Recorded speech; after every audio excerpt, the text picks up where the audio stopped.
Hello friends, welcome to my channel story की दुनिया। अगर आपने मेरे चैनल को सब्सक्राइब नहीं किया है तो सब्सक्राइब कर ले और साथ ही साथ बेल नोटिफिकेशन को दबाना ना भूलें। कुंडली भाग्य के इस कड़ी में हमें देखने को मिलेगा कि प्रीता और अर्जुन मंडप पर बैठे होते हैं और पंडित विधि विधान से शादी को संपन्न कराने में लगा होता है। अर्जुन पहले प्रीता को मंगलसूत्र बांधता है और फिर उसकी मांग में सिंदूर भरकर वो उसे अपनी पत्नी बना लेता है। उस वक्त का माहौल इतना खुशनुमा होता है कि सबके चेहरे पर एक अलग सी ग्लेजिंग दिख रही होती है। यहाँ तक कि प्रीता की बेटी काव्या भी बहुत खुश नज़र आती है। और फिर पंडित बोलता है कि अब यह विवाह संपन्न हुआ, अब आप दोनों पति पत्नी हो गए। ये सुनकर दोनों खुश हो जाते हैं और एक दूसरे की तरफ देख रहे होते हैं। फिर उसके बाद दोनों अर्जुन और प्रीता मंडप से उठने के बाद बड़ों का आशीर्वाद लेने के लिए जाते हैं। वो सबसे पहले जो घर में सबसे बुजुर्ग होते हैं पहले उनका आशीर्वाद लेता है, जो कि है दादी। और फिर उसके बाद वो अपनी बुआ और माँ से भी आशीर्वाद लेता है। इस तरीके से सब लोग हंसी खुशी इस मोमेंट को एंजॉय कर रहे होते हैं।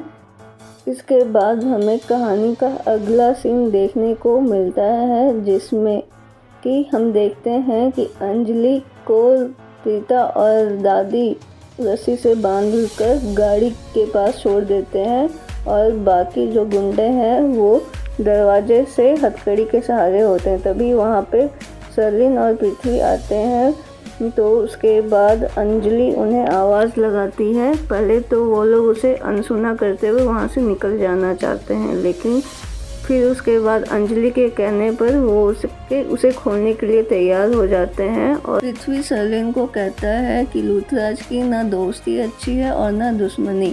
फिर इसके बाद हमें कहानी में देखने को मिलेगा कि महेश मिठाई के लिए टूट पड़ते हैं, जिस पर राखी उन्हें मना कर रही होती है। लेकिन फिर अर्जुन उनका साथ देते हुए कहता है कि ये आज खुशी का माहौल है, आप मिठाई खा सकते हैं। इस तरीके से वहाँ पर हंसी खुशी लोग इस मोमेंट को एंजॉय कर रहे होते हैं। काव्या वहाँ पर यह बोलते हुए दिखाई देती है कि उसे नींद आ रही है, तो फिर कृतिका उसे वहाँ से लेके चली जाती है। तभी वहाँ पर अंजलि की एंट्री होती है और देखती है कि वहाँ पे फूल वगैरह समेटे जा रहे हैं। और उसके बाद वहाँ पर सभी लोग उसको देख कर के चौंक जाते हैं, क्योंकि वो भी दुल्हन के लिबास में होती है। सभी लोगों से वहाँ पर पूछती है क्या शादी संपन्न हो गई। और फिर उसके बाद प्रीता जवाब देती है कि हाँ, मेरी और अर्जुन की शादी हो गई। ये सुनकर के अंजलि थोड़ा सकते में आ जाती है और फिर उसके बाद वो वहाँ पर अर्जुन को भड़काने की कोशिश कर रही होती है। तभी वहाँ पर प्रीता के साथ साथ बाकी घर वाले भी प्रीता का साथ देते हुए नज़र आते हैं और वो अंजलि से क्वेश्चन पूछते हैं कि तुम प्रीता के जैसे दुल्हन के लिबास में क्या कर रही हो, तुम तो साड़ी पहनकर आई थी ना, तो फिर ये लहंगे और ज्वेलरी में क्या कर रही हो। तभी अंजलि बहाना बनाकर बोलती है कि वो किसी भी कीमत पर इस शादी को रोकना चाहती थी। ये सब सुनकर समीर वहाँ पर बोल पड़ता है कि वो अच्छी तरीके से जानता है कि अंजलि क्या करना चाहती थी। उसने प्रियंका और सरलिन की बातें सुन ली थी जब वो वहाँ से गुजर रहा था। प्रियंका को वहाँ से गुजरता देख सरलिन कहती है कि देखो, पृथ्वी बेहोश है और मुझे इस वक्त तुम्हारी मदद की ज़रूरत है और तुम यहाँ से ऐसे ही मुँह फेर कर जा रही हो। और फिर उसके बाद वो बताती है कि किस तरीके से जब भी ज़रूरत पड़ी तो सरलिन और पृथ्वी ने उनकी मदद के लिए कभी ना नहीं किया। और यह कहकर उसने प्रियंका को हेल्प के लिए मना लिया। साथ ही साथ उसने यह भी कहा कि जो अंजलि का प्लान था, जिसमें कि वो अर्जुन से शादी करना चाहती थी, उसमें भी उसने उसका साथ दिया। इस तरीके से इन सभी बातों की जो दुहाई सरलिन दे रही थी, यह सब चीज़ समीर सुन लेता है और बस वो ये वहाँ पर ये बोलता है कि वो बताना तो चाहता था, पर वो शादी का माहौल ख़राब नहीं करना चाहता था, इसलिए उसने किसी को कुछ नहीं कहा। यह सब जब अंजलि सुनती है तो वो बोलती है कि ये लोग झूठ कह रहे हैं।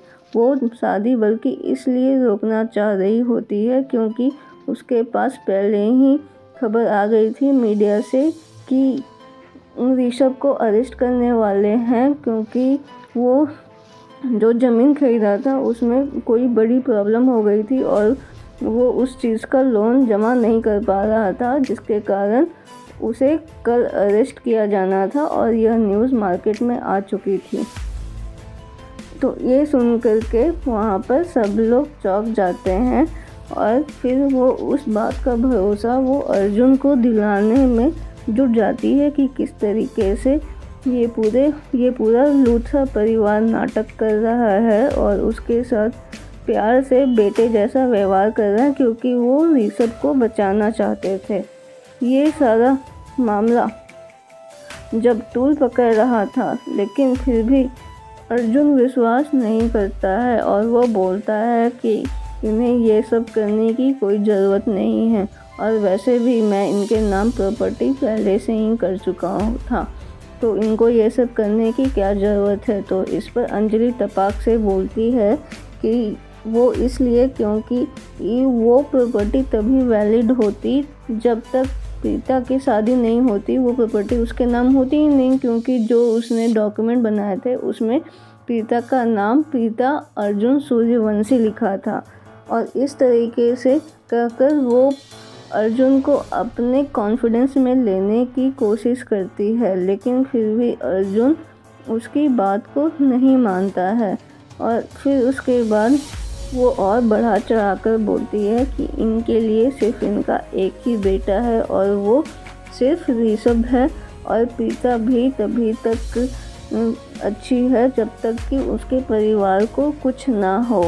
और इसके बाद वो यह भी करते हुए नज़र आती है कि तुम देखना कि अब ये बहाने बनाएंगे कि ये तुम्हें अपने बेटे करण के रूप में देखते हैं, जबकि ऐसा कुछ नहीं है। ये सब इनकी बस एक मन घड़त चाल होती है जिससे कि वो तुम्हारी प्रॉपर्टी को हड़प सके। इस तरीके के वो इल्ज़ाम पूरे लूथरा परिवार पर लगा रही होती है। और फिर उसके बाद अर्जुन के दिमाग में भी वही सब चल रहा होता है कि किस तरीके से प्रीता ऋषभ के साथ खुश थी और उसे देखकर वो उस वक्त जल रहा होता है।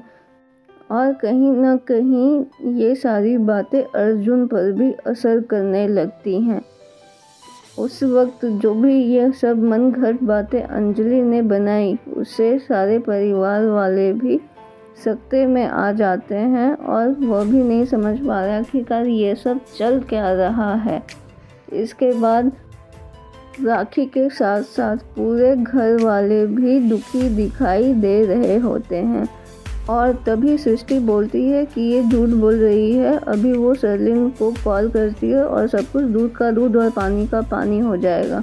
उस वक्त सरलिन और सरलिन का पुन्नू बेबी यानी कि पृथ्वी ऑटो से वो लोग घर की ओर जा रहे होते हैं। तभी उनके फ़ोन पर सरलिन का कॉल आता है और उसे देख करके थोड़ा सा घबरा जाती है सरलिन। और फिर उसके बाद पृथ्वी बोलता है कि क्या बात है, फ़ोन उठा क्यों नहीं रही हो, किसका फ़ोन है। तो वो बोलती है कि पता नहीं क्यों बड़बोली सृष्टि फ़ोन कर रही है।